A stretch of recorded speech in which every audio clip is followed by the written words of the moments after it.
All right, hey guys, how's it going? It's Joy. I'm back again with another video.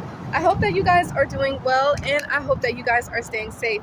So today, you guys, I wanted to talk a little bit about two topics that I got. It was comments that I got on my videos, basically where one person mentioned, I made a live about this on Sunday, but we were talking about the recycled supply, and basically saying, like, how that person may have low self-esteem, or it could be also, if you're the former victim and a survivor of witnessing the narcissist with the new supply, it could cause you to have low self-esteem. Now, I may have made a video on this. If I have, I'm going to leave the link below so you can watch that video as a follow-up. But if you are, struggling with low self-esteem, low self-worth, low self-value, not feeling good enough, or not feeling worthy enough, or feeling regret, guilty, or remorse, or just feeling ashamed of your past, or ashamed of the narcissist choosing someone else over you, I just want you to know that it's totally normal to feel those feelings,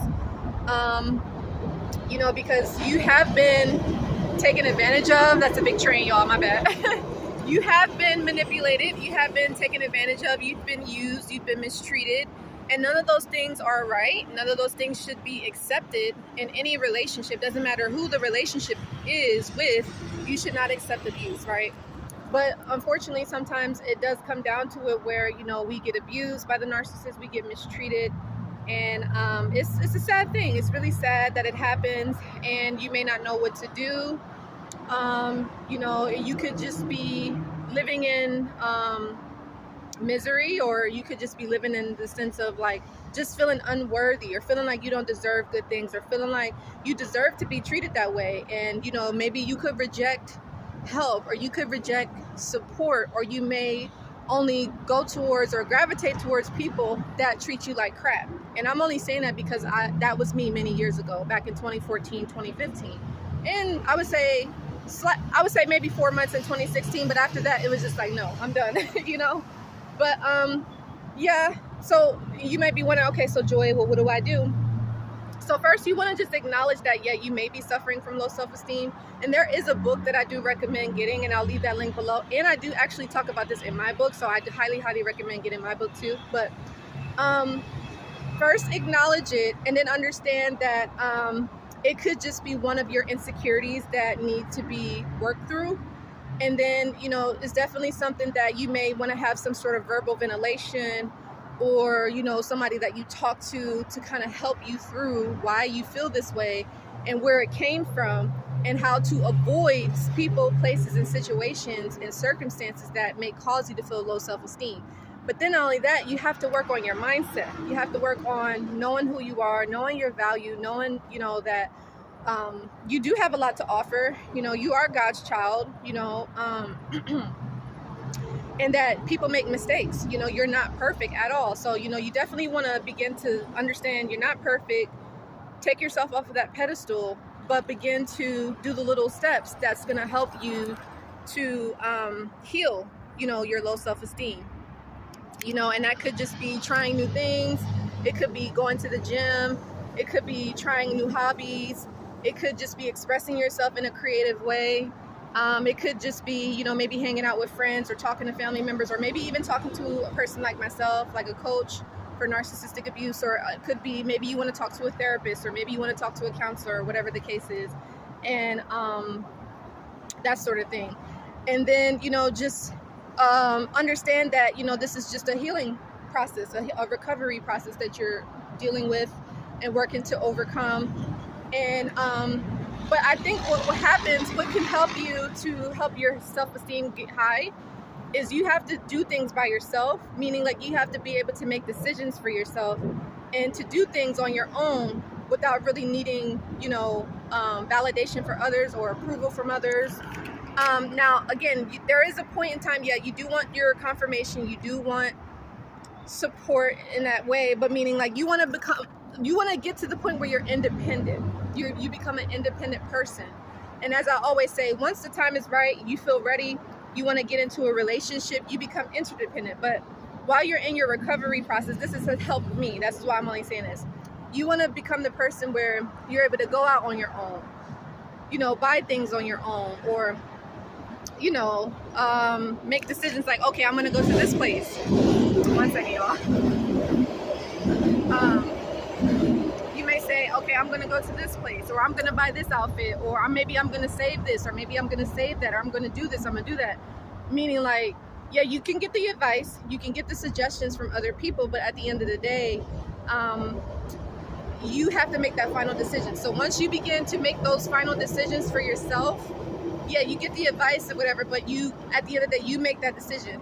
Then you can start to build your confidence, and then you can start to build your self-esteem, right?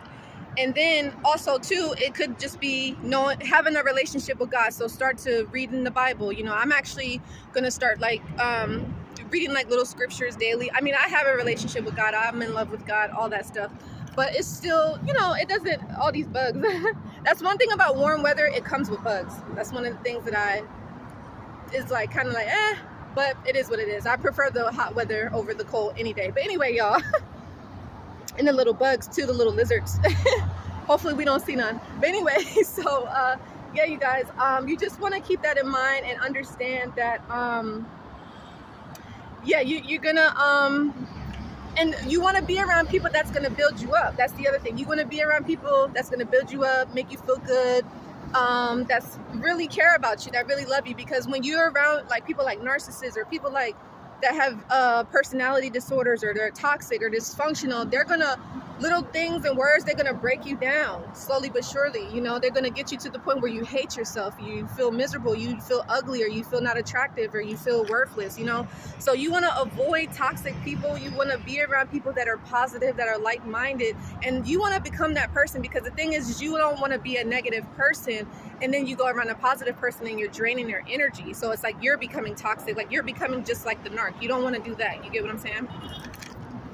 So yeah, you just want to keep that in mind. So anyway, you guys, I hope that this is helpful. The other topic that I wanted to address is, the person was saying in silence they win. So sometimes you know, when you're dealing with a narc, you may have a silent treatment thing going on currently, whether that's you, yeah, you are the narc, and silence is good. It just depends. Now if it's a silent treatment, that's not good. It could be a no contact. It depends on who the narc is in the situation, in the scenario. I'm not sure what the person actually meant, but for me personally, I feel like silence is good to a certain degree, especially if you want to keep your energy and you don't want to be drained, and you know, you want to make sure that, you know, you're being productive and progressive in your life. You see what I'm saying? So silence could be good in that way. And also it could be too, like, you know, when you don't react to people, you don't you know, like you respond, maybe your response is silence. Like it could be ignoring someone, you know.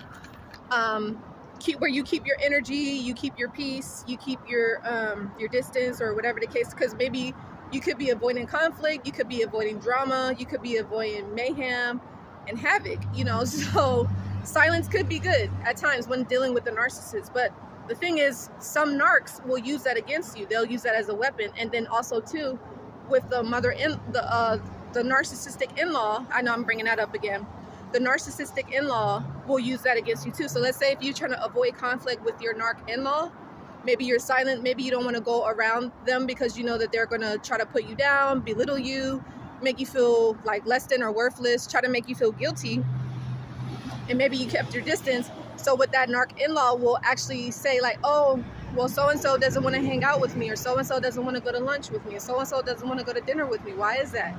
You know, they don't want to, like, what's wrong with them?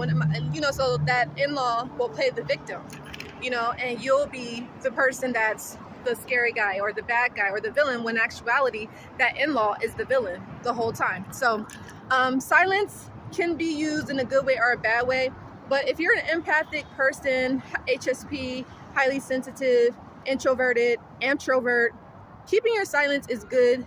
You keep your energy, you stay to yourself, and you're around people that love you, that care about you, that support you, and you avoid those that don't. So anyway, I hope this video was helpful and insightful. I would love to know what was your guys' biggest takeaway, what you learned.